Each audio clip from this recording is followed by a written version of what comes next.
austerity in the beginning can feel like poison. Oh, I have to give up all the things that I like, all these things that I enjoy.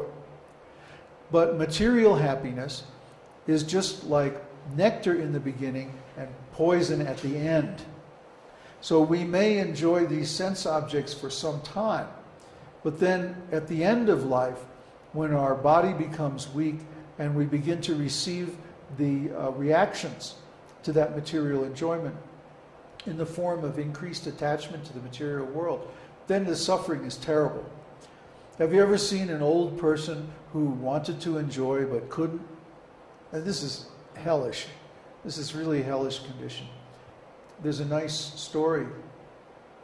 One time the king asked his spiritual advisor, he said, well, isn't it true that now I'm a king, so I should enjoy myself now, and then when I'm old, I can perform spiritual activities and become enlightened? And the spiritual master said, no, actually, you should perform your spiritual activities while you're young. Otherwise, you won't be able to be detached when you're old either. And the king said, I don't believe it. I want to see an example of this. So the spiritual master set up an interview with an old man who was dying. One of the ministers of the king, one of the advisors of the king, was very old. He was like in his 90s, and his body was very sick, and he was almost at the point of death. So the spiritual master set up a special situation. The king went to see him, and they were sitting there talking with this old man who was very pious and who had served the king his whole life. And then they had the princess, the beautiful young daughter of the king, enter the room on the other side. And what happened, as soon as the princess entered the room, boing, his attention went to her. Here he is talking with the king and the spiritual master, the two most important people in his life. And this beautiful girl enters the room, and he can't help himself. His attention is immediately drawn, even though he's on the point of death. Why? Because he didn't train himself from the beginning of life to be detached from sense gratification. So as soon as the objects of the senses come into range, then immediately his attention is drawn. Prabhupada used to give the example of a dog. A dog, his nature is to chase a bone. So you can take a dog, dress him up as a king, and put him on the throne, but as soon as somebody throws a bone in front, then he'll jump off the throne and go chase the bone. But that's the nature of a dog. He can't help himself. So, similarly, if we think that we can live an ordinary life of sense gratification and then at the end we can suddenly, somehow or other, change, it's not going to happen. Actually, the longer we remain engaged in material activities, the harder it is to change. So in India, for example, there's a saying, a saint in truth is a saint in youth. In other words, if someone is actually spiritually advanced, they will start training themselves while they're still young. This is my experience also. I was searching for a spiritual master, and finally I found Srila Prabhupada. But it wasn't for a few more years that I could actually join the temple and get the training, how to be detached. I joined the temple when I was 26 or 27 years old.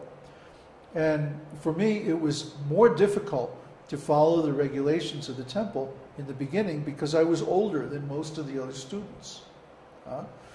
However, now that I'm in, how old am I? 60? Yeah, I'm 60 now. It's become very easy, out of habit. But if I was to live the way I was living in my 20s, up until now, and then suddenly decide, oh, now I want to be a holy man, I'm going to change my whole lifestyle, it's not very practical. It's very, very difficult. Because the mind acquires momentum, habits.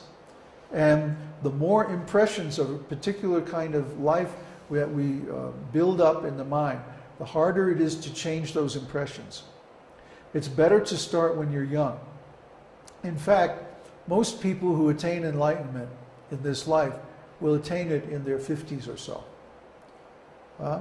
It's very rare that they will attain it younger than that, but it does happen. But most people will attain in their 50s while they are still strong and able to perform austerities and so forth. This training has to begin early in life to really be effective. So it may seem like poison in the beginning. Oh, I have to give up all these things that I enjoy. It's discipline. Discipline isn't always fun, but we do it to get the result. Just like I may not want to go to work, but if I want to pay my rent and have a roof over my head, I have to do it. That's just life. That's just the way it is. And so similarly, to discipline ourselves in the mode of goodness and give up our attachment to the objects of the senses paves the way for spiritual realization later on. If we're really serious about spiritual life, we have to train ourselves like that for a significant amount of time. And then we can get the result. Let's see, is there another question?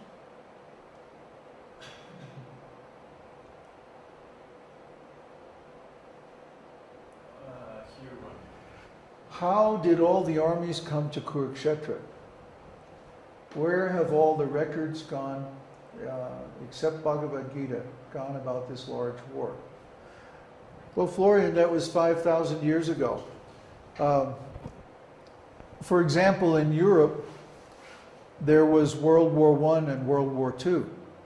But if you go to the places where the battle happened, you don't see any signs of battle. I mean, maybe if you dug down into the ground, you might find some old relics, you know, pieces of weapons or something like that. But it would be very difficult to reconstruct from those fragments what actually happened in that place. The only way we know is by the historical records. And 5,000 years ago, the only people who kept historical records were kings or the holy men. So since in those days things were written on palm leaves, they didn't last very long, 5 or 10 years at the most. Then they had to be recopied. So only the most essential records would be recopied because it was very labor intensive. They had to have specially trained monks who knew Sanskrit. So a lot of education was required, a lot of training. It was very expensive. So only the most essential things, which were of course the sacred texts.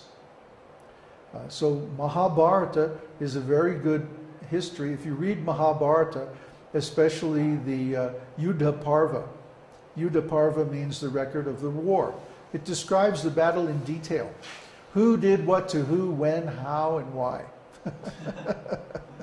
And it also describes the history of all the personalities leading up to the battle. So you get an understanding of their motivation, their background, and why they were fighting.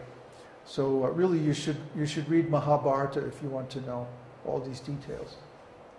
Next.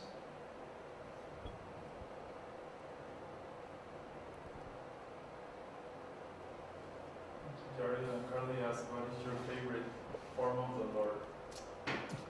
You'd never believe it. Well, I have a few. I have several. Of course, Govinda, the cowherd boy, the eternal flute player, and Lord Chaitanya, and Lord Nrsimha, the half-man, half-lion form. He's my favorite. Anyway, let's see. Krishna Prapti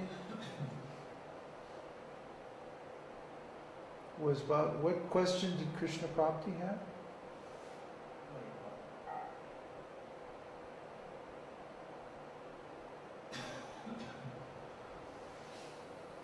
Wait a minute. What, you just asked her? No, he was saying comment. Want me to go back? Can you post your question again, Krishna Prapti? We can't find it. Look at the end. Look at the end. Thanks. So we're in Erica or Gloria switch? Erica? What is it expected from a master of his disciple when he begins, and what is that it expected from the disciple at the end? Oh, that's a big question. But basically, you should follow the 4 regulative principles. No meat eating, no illicit sex, no intoxication, no gambling, no speculation either. Read the spiritual literatures, whichever ones that are attractive to you. I understand you've been studying Bhagavad Gita, but that's very good. And then we can also send you Srimad Bhagavatam, Sri Ishopanishad. We have so many literatures in Spanish. In fact,